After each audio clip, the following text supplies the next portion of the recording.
Hello, everybody, and welcome to another episode of United Talks podcast. And today we're going to be doing the takeaways from the game between Man United and Wolves.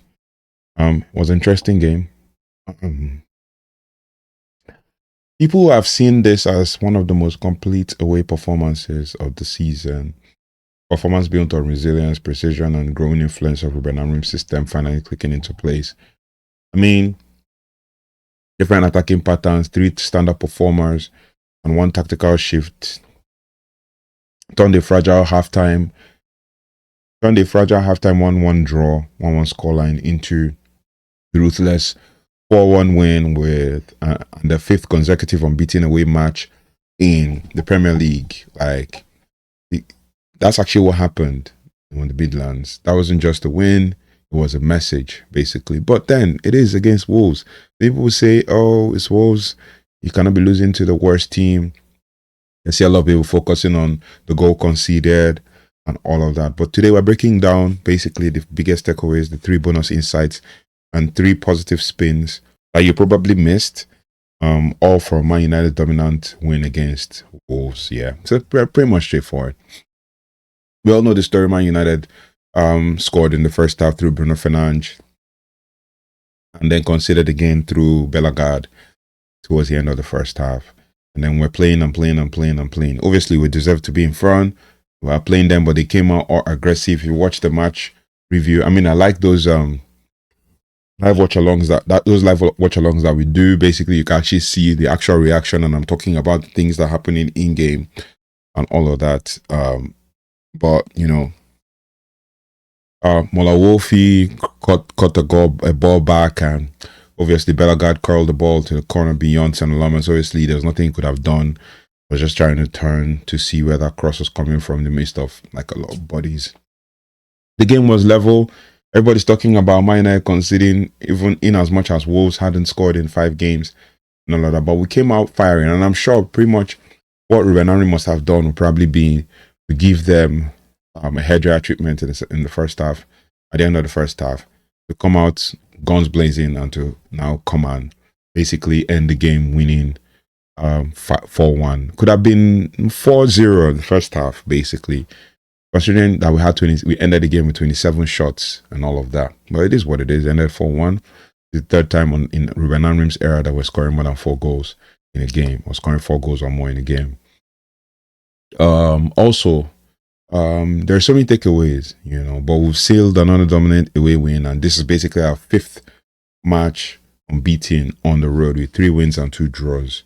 So, which is good. Draws against Forest, draws against Spurs, and then the rest were just wins. Liverpool in that same category of the teams we've beaten. Now Wolves, and then I think the other game where we beat. Who did we beat? What was the 3rd game? Sunderland, I think. Yeah. So, yeah, it is what it is. I mean, it's one of those things where you just have to play what's in front of you and beat what's in front of you. Because even when we lost to 10-man Everton, everybody was like, yeah, you lost to Everton. Now, you got Wolves, the worst team in the league. You just got to beat them and then move on. And I like the fact that Rúben Amorim responded in that manner. So we're going to do the 5 takeaways from the match first. Bruno Fernandes is still the engine room of this team. And in as much as we want to say that we want to try to, you know, help ourselves and say he's not doing this, is the problem and stuff. But he keeps putting in performances. In the previous game against West Ham, he put in a good performance, right? Oh, the other win was against Crystal Palace. I just remembered just now. He put in a good performance against West Ham, right? But we didn't come up with the goods. During the game, during the live watch along, I could see, okay, basically he's actually trying to run things from the team on the team. But in this one now, he's running things again, and he got 2 goals, 1 assist, and what you call a pre-assist. He gave a pre-assist in that game, and he had total control, basically total control of the game. You know, left Casemiro to do Casemiro things, and he just kind of went up top as well, closer to the attacking mids, the 210s. It was sensational, not just in moments, but also in the flow of the game. His vision stretched Wolves consistently. His leadership showed, and his creativity. Fred Mount, Cunha, Dalot, and Ahmad repeatedly also always try to switch play as well. And it remains the heartbeat of this United side. I mean, that's why Rúben Amorim relies on him to be able to be able to deliver as he did, right? And then you can also talk about the next takeaway, which is Amad Diallo. I brought this as a positive takeaway, but also can be a situation where Amad needs to work on, and that is the him becoming an undroppable asset in this team. There was one. It was actually one of his better performances this season. Not because he scored, not because he attempted to score anything, but because he dictated the right wing flank, right? Dribbling to break lines, presented impressive intensity. He repeated his repeated chance creation, but also let's talk about positives. The volley that led to the penalty, the combination play, with Dalot as well at some point. He's no longer just a promising player, he's a decisive one. But also, the decision making when it comes to the edge of the box is also kind of like a challenge. Because I think there were times when he should have passed the ball, squared the ball, was taking too many touches and stuff. And I think that can be worked on. Also, I felt like as I gave in the match review, I felt like maybe some time away and coming back will give him a refreshed idea. Maybe looking at Man United from outside and then coming back will give him a refreshed idea on how to approach games like that. Also, which takes me to the number 3 takeaway, and this is kind of like the most influential player in this team, and that is the Mason Mount. Basically silencing the doubters. Mount scored the second half. His second half was absolutely superb. Actually, even his first half was dealing with all them pressures and hard tackles and stuff from Wolves. He brought control. He brought positional discipline, progression, beautifully taking goal, link up play that gave United structure. And actually, this is what exactly Rúben Amorim actually wants from him: intelligent movement, calm finishing, and quick passing. And Mount was earning his place. Basically, played really well and ended the man of the match, Premier League man of the match for that day, and also put in a stellar performance in the match review, as I said, and actually delivered right when needed to. So he's earning his place, basically doing the right things and stuff, and hopefully he stays fit, continue to stay fit. And Rúben Amorim is saying that they're trying to work with him on how he could basically continue to remain fit, so manage his load, manage his speed, manage everything. So yeah. Then which takes us to the number 4 talking point, or number 4 takeaway. United are finally developing multiple goal sources. Last year, United were over-reliant on 1 or 2 scorers, and this season we have multiple goal sources, right? We are the third highest scoring team in the league after Arsenal and after Man City and Arsenal and Man City. Then there's Man United with 26 goals. I think Arsenal has 31, Man City has 28, and Man United has 26. And it looks like, we're having the worst season, or we're having a horrible start to the season, or anything whatsoever, because obviously it's Man United. And the pressure is always on Man United. So, yeah. Like I said, last year, we were over-reliant on 1 or 2 goal scorers, like Bruno Fernandes had 19 goals, 19 assists, all competitions last season. So it was very important that we updated our goal scoring. Then now you have goals from Bruno Fernandes, you have goals from Mason Mount, you have goals from Bryan Mbeumo, who's the ISO scorer in this team, by the way. And then you have a goal and an assist from Cunha. You have an assist from Cunha on the day. We have an opportunity for goals from Amad, who has scored goals this season. That Dalot, gets an assist as well. This is just this was a team attack, flexible, fluid, and unpredictable as well. With multiple players threatening, United become harder to defend than ever. But also, it is difficult for us to also actually defend our box. If lowly Wolves, no disrespect to the team, if lowly Wolves can actually score against Man United, then there's a problem. Right now, in that game, which takes me to the number 5 takeaway, in that game, the system that Amorim was employing actually began to show its real identity, firstly in the second half, more importantly than the first. The match was the clearest evidence of Amorim's blueprint. Winning the ball high, quick, wide rotations, high pressure. I mean, the goal that Bruno scored was basically a pressure from Casemiro on Andre to actually get the pass to go to Cunha, who laid the ball for Bruno to score. So winning the ball high, quick wide rotations, aggressive wing involvement, especially with Amad, always being in space, and even Dogo when he came on was also in space. Dalot having chances and missing a one-on-one as well. You know, fast vertical transitions, midfield joining attacks, which we saw more of when Bruno was doing that. It wasn't just United scraping through. This was basically United imposing themselves away from home with authority, and the project is turning. To think that a few weeks ago, Man United had poor away form, and then to come on and now have 2 wins away in the last 5 away games, 2 wins and 2 wins back to back, and then to have 3 wins in total with 2 draws, right? So yeah, 5 games unbeaten away, all of that. So it is what it is. Now, which takes us to the 3 bonus takeaways from the game. You have basically bonus takeaway number 1. Dalot is evolving into a complete fullback. It takes time, but he needs to put away his chances. But he was defensively solid, offensively dangerous. His assist to Mbeumo was elite, even after missing the one-on-one chance. Modern fullback role suits him perfectly. I've had an argument with someone on a live where the person was talking about how isn't it weird that Ahmad is playing right wing back when Dalot is playing the right wing back? How can a left footer be playing a right wing back? I'm like, Amorim system requires a left-footed requires left-footed wing back. So I mean, make of it what you will, right? It is what it is. So that's one of those things. You know. Dalot can score. Basically, he can assist and all of those things, but he should be able to put away his chance. At least would have been 5 goals or 6 goals up by the end of the game. Bonus takeaway number 2, Cunha played like a man desperate to score against his former club. He didn't score, but he was everywhere. Pressing, disrupting, creating, and linking play.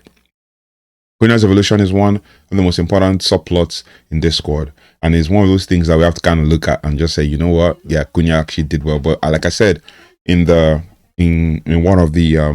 match review, I was saying basically that Cunha was forcing things a lot.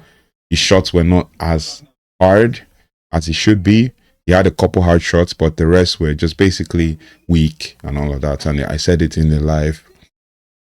Another takeaway number 3 in this one. Takeaway number 3 in this one is basically Lisandro Martinez. We're not gonna underrate his performance. Not saying that the defense. Okay, let's just call this the defense standing up for itself. Basically, we lacked height in that defense, but for the defense to actually be standing up for itself and showing what it needs to. Like I said, it's one of those things where there's so many positives from the game that you could take. One, basically, the third takeaway that we could take away from this game is the defense. You know, showing showing control. You know, I give credits to Aiden Heaven for his performance, at least in the first 3 quarters of the game, basically played really well and was subbed off for Lisandro Martinez. And I'm trying to understand what's the manager thinking about Lisandro Martinez, where does Shaw or where does Euro play? And lo and behold, obviously Lisandro Martinez is a left-footed player, and then you play Lisandro Martinez as a centre back, and Euro was the only tall player in the team. And then obviously you could see that we try to avoid having set pieces as well, because that's why we seem to concede late in games. So you have to think about that. And then Euro coming in as right centre back, Lisandro Martinez played as a centre back, with Luke Shaw still holding down his left centre back role. And they switched up at some point and then went back to that position. Now, why I mentioned this is because Lisandro Martinez coming into this team in the second half basically brought some calm and control in the game. Like, basically brought some calm and control in the game and allowed us to have a sense of control in the game. And it was pretty good. It was pretty straightforward. Was interesting, and I liked it. I liked his response. I liked the fact that he was able to actually, you know, put in a good performance, and that was Lisandro Martinez. And the back line as well. And then Luke Shaw as well, you know, coming in pressing early. His pace was very instrumental in us, you know, getting the best out of the team and all that. Then let's not also forget the Sanaloman situation. You know, he's actually growing in confidence each game. He's not perfect, but he's actually improving. And his shot stopping is also clean, and he can command. I mean, his command is actually getting better. He handled Wolves' wave of pressure in the first half calmly, even though he considered a goal and all of that. But yeah, it is what it is. Game by game, he's doing well, and basically he's not going unnoticed, isn't it? So we're going to turn some negatives into positives. So we're going to do from some positive spins from the match to wrap this up. First and foremost, positive spin number one is that United are becoming a dangerous away side again. 5 unbeaten away, 12 goals scored in that run, and this matters in the Premier League, especially if you can get those away wins out the way.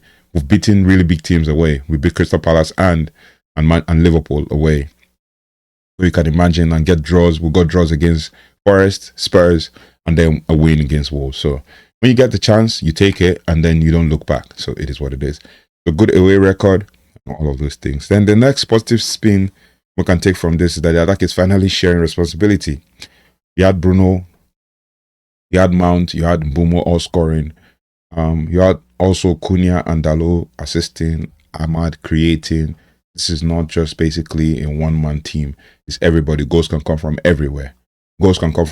So we just have to basically appreciate that. Then the next positive spin, the third and final positive spin from this game, is basically the system working without injured players. Obviously, the league was missing in this game. I think also we had some players missing basically, but the league particularly and Harry Maguire and then Benjamin Sesko. But we had Shaw playing really well. Kobe Menu coming on as well, showing some control in the 13 to 18 minutes he played. Was really doing stuff. Cunha is fully fit and sharp, and we need him now. In the time that we need him, especially with the AFCON coming in, and the team still played the best, half of football away from home this season.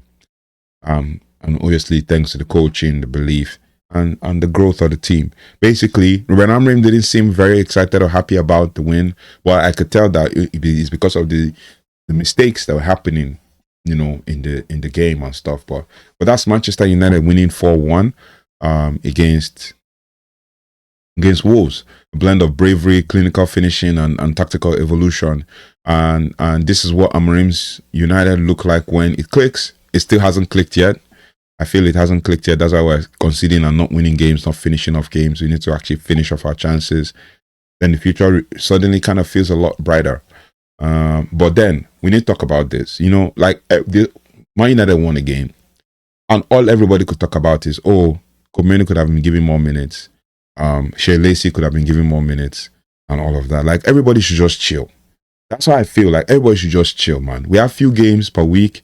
You can decide to have a full turnaround in games when we know that especially if we comfortably won that first half. Trust me, Rúben would have given the young players some time to play. But we have not comfortably won the first half. We came in second half, and he's looking at, this guy is scared. You could tell Rúben is scared to lose this game because it's Wolves. You just need to finish them off. Then you say, okay, bring on Shea Lacey, or we bring on Kobe Menu, and then you bring on Kobe Menu, capitulate, and nobody's gonna give him any leeway when it comes to that. Nobody's gonna look at it and say, you tried young players. Everybody's gonna say, what the result did you get in the end? You lost to Wolves. Who lost? Man United, not the young players. Then nobody's gonna cut him some slack. That he tried young ones, or he rotated the squad, or anything whatsoever. So let's just allow Amorim to do what Amorim does. When the time comes, I'm pretty sure it's going to allow for young players to come. If it doesn't allow for young players to come, the most important thing is he winning? Because that's what everybody wants now. Everybody wants him to win, but everybody still wants him to play young boys. It's just like, look at Eddie Heaven. He's such a young lad, 19, he's playing as a centre-back in a game, and yet he still doesn't trust the young lads. Trust me, like, I really, really, really, like, even Amorim had to commend Aiden Heaven and says, he's even better on the ball today than the last one where he was a bit scared against West Ham. Guys, let's just kind of cut this guy some slack, give him credit where it's due. You won the game, that's it. It's Wolves, yes, no doubt. But you only deal with the team that's right in front of you. And guess what? We're 6th position, joint with Chelsea, winning 7 games, 4 draws and 4 losses. Come on, this time last season we're 13th. With 5 games won, 4 draws and 7 losses, or 7 draws and 4 losses. So let's kind of think about these things and just give Amorim his credit and cut him some slack, right? So like I said, let me know your thoughts and feelings in the comment section. Who has impressed you the most? Was this the best away performance of the season? But thank you so much for watching. Thank you so much for liking, sharing, and subscribing. If you haven't already, please do like, share, subscribe. Hit the notification bell so you don't have to miss anything as it relates to Manchester United. Thank you so much. I'll see you on the next one. Take care. Goodbye. And God bless.